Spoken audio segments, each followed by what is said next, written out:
Hi everybody, it's Susan from Sunrise Quilt Studio and welcome to week 30 of the Stash Buster block series. Our block today is called Quatrefoil or Quatrefoil, however you like to pronounce it, and this is it. It's a real pretty block. It makes a real interesting secondary design when you lay these blocks side by side, and I'm going to show you how to make it. So here's our Quatrefoil block. This is a 12-inch block and I've made it with 3 colors. And it's a lot simpler than what it looks. We're going to do 2 units. We have a 4-patch, and then this is like half of a snowball or square in a square unit. So that's all that is. And then we have 1 big square in the center. So I'm going to make this in 2 different color combinations. I'm using the same fabrics, but I'm going to switch the location of the fabrics in another set of these blocks just to kind of play around and see what they look like.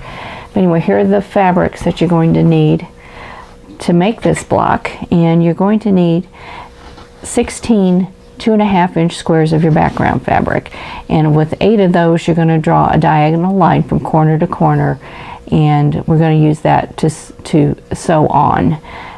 We'll get to those. Those will be for this unit here, this one. Okay, so 16 of those. You're going to need 1 block that's in the center of your, for me I use the light, and that's 4.5 inches square. And then you'll need 4 that are 2.5 inches square. And then for your dark fabric, you're going to need 4 pieces that are 4.5 inches square and 4 that are 2.5 inches square. So those are our pieces, and we'll get started by making the 4-patch unit. So we're going to take the 2.5-inch squares of both our dark and our light fabric, and then we're going to take 8 of the 2.5 of the background fabric, the ones that you have not drawn a line on the back of, and then we're going to sew those together. So we're going to put 1 white with each one of these squares. So I'm just going to chain piece those together at the machine. Okay, I'm using my 1/4-inch presser foot, and I have a 50 weight thread in the bobbin and the needle, and we're going to get started as soon as I can pull that thread out. So I'm just going to match up one of my colored fabrics with one of my white, and this is a batik, so I don't have to worry about right or wrong sides on this. And we're just going to chain piece all of these together.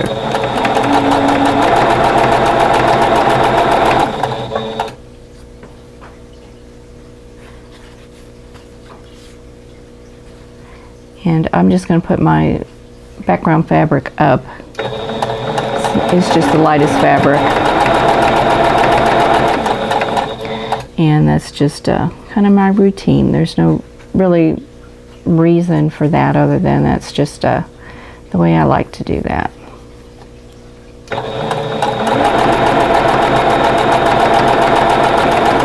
Now I'm trying to film this before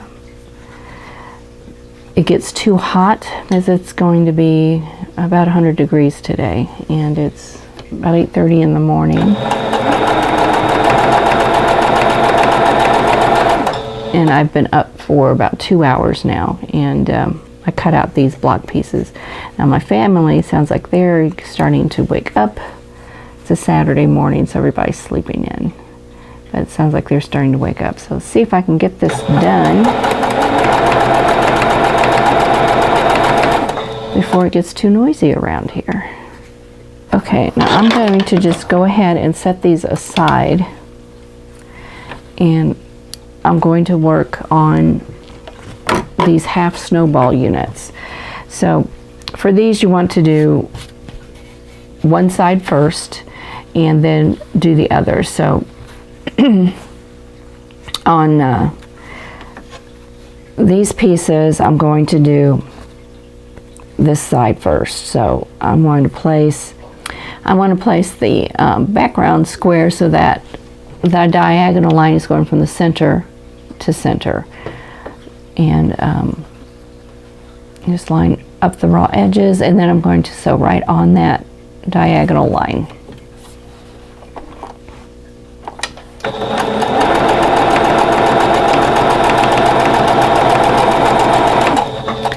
And then do the same for the next piece.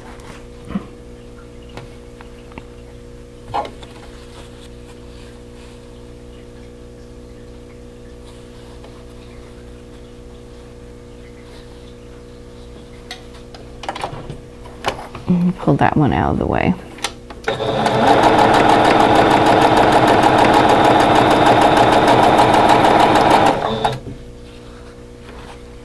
Okay, now I'm going to cut these apart to make it easier.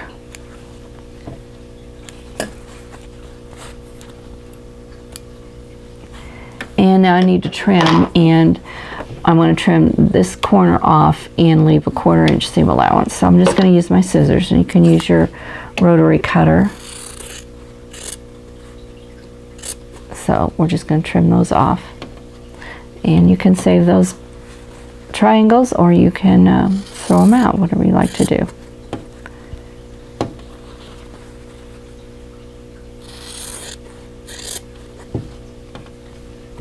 And then we're going to do some pressing now. So let's go do that.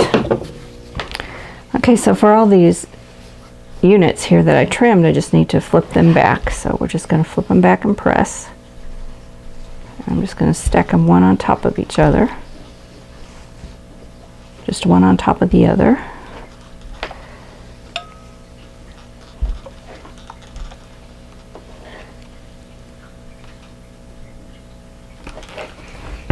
Okay, now we're going to sew the other corner on, and we're going to do the same thing. We're going to go from the center of the top edge of the block here to the center of the side. So we're going to sew along that drawn line there.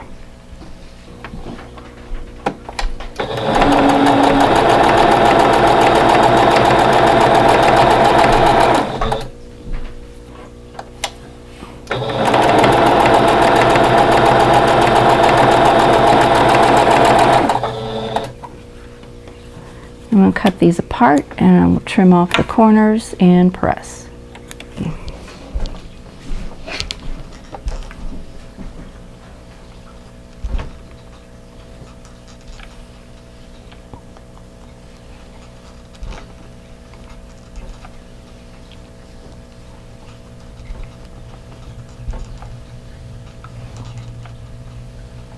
Okay, and there are our half of a square and a square unit, or half snowball units. Got 4 of those, and now I want to cut these 2.5 inch squares apart that are going to make our 4 patches, and I'm going to press them open and then sew them together into 4 patches. And I'm going to press all of these towards the dark fabric. So I'm just going to turn them all up so the dark side is up, and then we're going to press.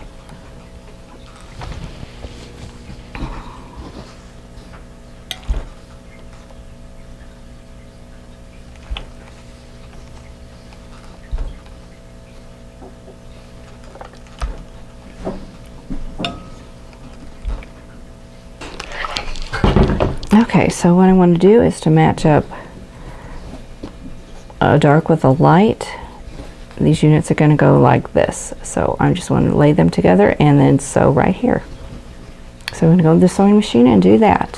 So I'm just going to match up my seams and sew with a 1/4 inch seam allowance.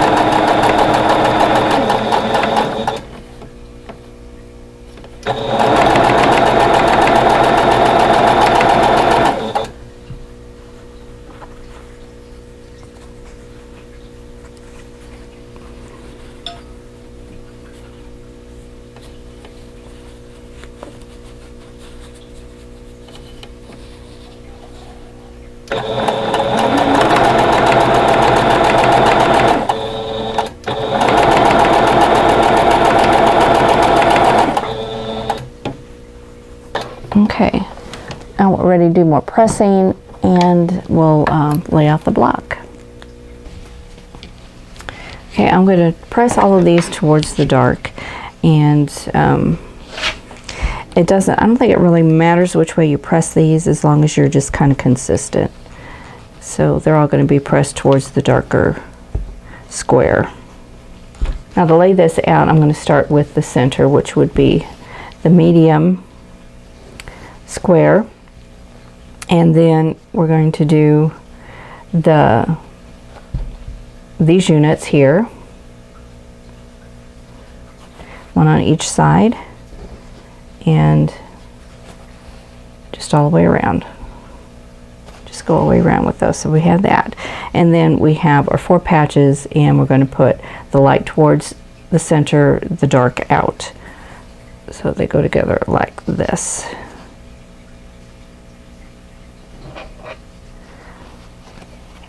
And there we go. Now we're going to sew together in rows, and then we'll sew the rows together. Now the thing you want, if you can match, is you want to match these 2 seams in a quarter by a quarter of an inch. So if you go a quarter of an inch in, you want that to match up with this stitching line here, which is a little difficult to do unless you mark it with a pen. So you'd have to do that from the back side, go in a quarter of an inch and mark it somehow with a marking pen, and to get that perfectly lined up with this seam here. So I'm not going to do that today. I'm just going to sew these together. So I'm going to sew these 2 together and then add this one. Okay, it's actually a couple days later, but I wanted to show you how you can how you can match your points and avoid doing this. This is where the seam here in my 4 patch did not meet up with the angle here in the square and a square unit, the half square and a square unit. And if you don't want to do what I did and just kind of fudge it or hope it all matches together, there is something that you can do. So I want to show you that. And I've got this sample piece here. Now since I don't have true points to match, I've got 1 horizontal seam with 1 slanted seam that I need to match up, and I'm going to be sewing with a quarter of an inch seam allowance, so I need to go in a quarter of an inch on each side. So what I did was I marked across this seam here a quarter of an inch in with a pencil, and then I did the same here on this one. You can see here is my pencil line going across that seam. So here's the stitching, here is the edge of the block, and there's the line that I marked. So I'm going to put these right sides together, and I want to make sure I'm getting them in the right position. But I need to put my pin in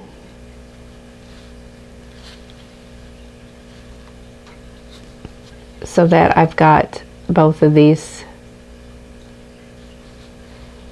I want the pin to come through both lines, so it's a little bit tricky. I had to put on my glasses so I can see better. Okay, it might be easier for me anyway. If you go through this side, put that right where those 2 cross, and I am just to the left of that seam line, and then come through here at a quarter of an inch. That was a lot easier for me. Okay, so I've got those 2 lined up, and now I can line up my block and just make sure this pin is perpendicular. I don't want it to be doing this or back and forth. I want it to be completely squared off, and then I've got that in the right position.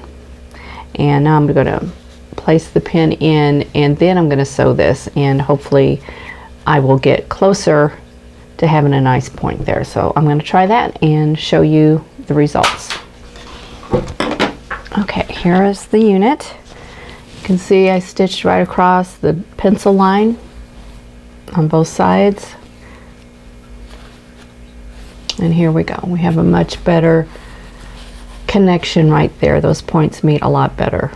So if you want to be a little bit more exact on how those 2 seams come together, try drawing the line a quarter of an inch in on both pieces, and using your pen to go through where you want them to come to meet up and pin it there, and then you should get a nice point like this.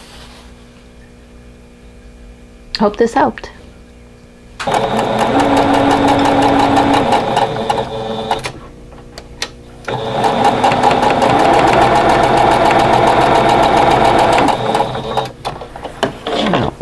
Those first 2 units together, and let's see, it's off a little bit, it's not perfect, but it's pretty close. So like I said, what you want to do is to, actually it's actually pretty good. You would just need to mark here where your 1/4 inch in is so that you can hit that exactly. I'm not going to worry about that today. So let's just go ahead and sew the next 2 pieces together.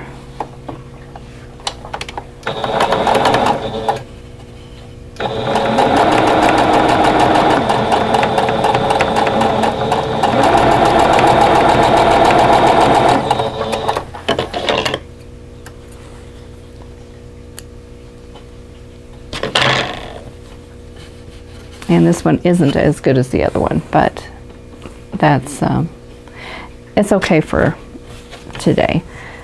Okay, we're going to do the next row.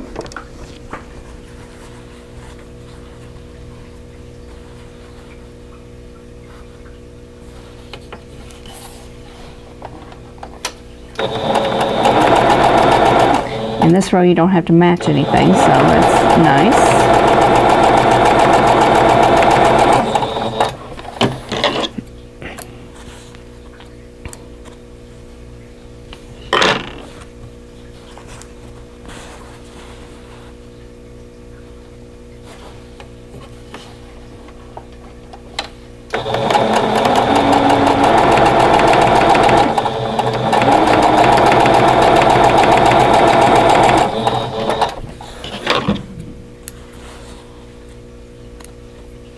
Okay, there is row 2, and did my last row.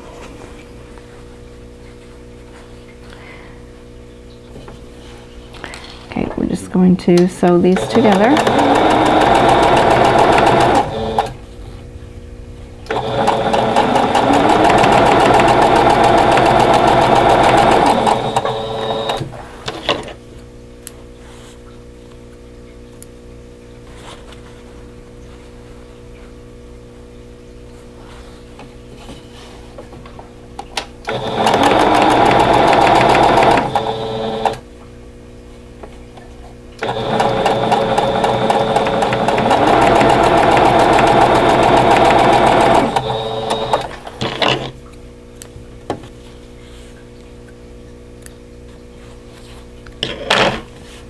Okay, there we go. There's the last row. So let's do some pressing and then we'll sew the rows together.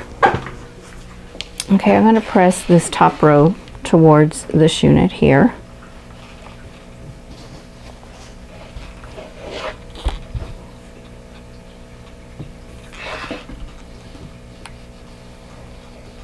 So those seams are going towards the center, and then I'm going to press these seams towards the outside. And then these seams towards the center.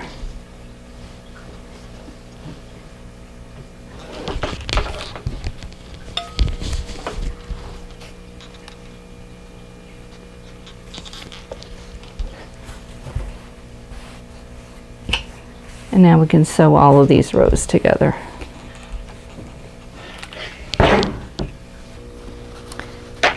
Okay, I'm going to match my seams up, and I'm going to put a pin in there to keep them in place.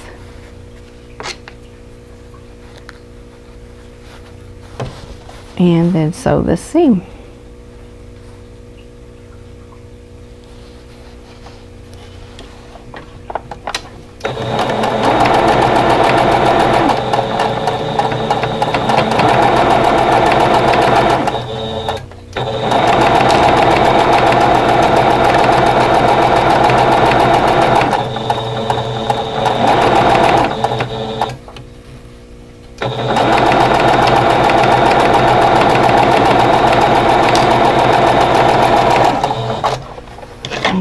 and then I'm going to sew the last row on.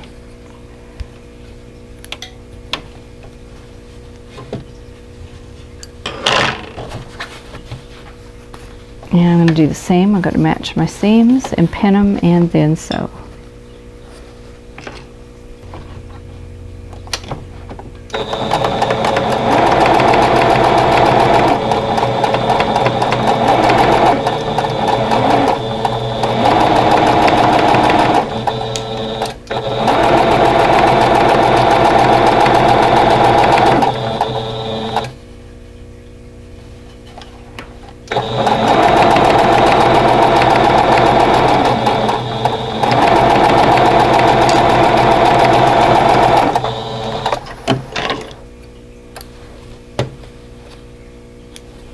Okay, now we're ready to press. Okay, I'm just going to press it the way it's sewn and then flip it open. And I think I'm going to press the seams towards the center on this block. I think that's the path of least resistance, so we'll do that.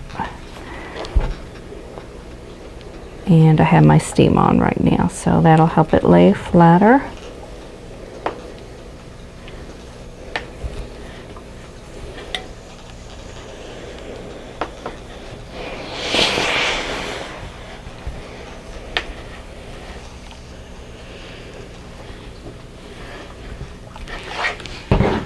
So there we go. There is the finished block. This is the Quatrefoil or Quatrefoil block, however you pronounce it. So it isn't as difficult as it looks, and I think you'll enjoy it. Here I have 4 of the Quatrefoil blocks up on my design wall, and you'll notice that the colorways I have, they're the same fabrics, I just have the colors transposed in 2 of the blocks. So we have some that have the dark center and some that have the light center. And I just wanted to try them both out and decide which one I liked, and I think I've decided that I like having the mix of them together. So unfortunately that used up the rest of the scraps of those 2 main fabrics, so I don't have enough to make a full quilt with this, but hopefully I can find something fairly similar somewhere, either locally or on the web, and I would like to make a full-size quilt out of this someday. So anyway, this is a block that it's symmetrical, so it doesn't matter which way you turn the blocks, you're going to get the same look as long as you have the layout the way I have it now. Now if you change the layout of the colors, the position of the colors, then you could get a different design in there, you know, if you wanted to. So here is mine. It's in a teal and a dark blue, and I'm real happy with the way it turned out. I thank you for watching this video on the Quatrefoil block. I think this is a really pretty block, and it's one of those that can be a little deceptive, making you think it's a lot more complicated than what it is. So I hope you'll give this one a try. And in the meantime, I hope you are all staying safe and staying healthy, and I'll see you in the next video.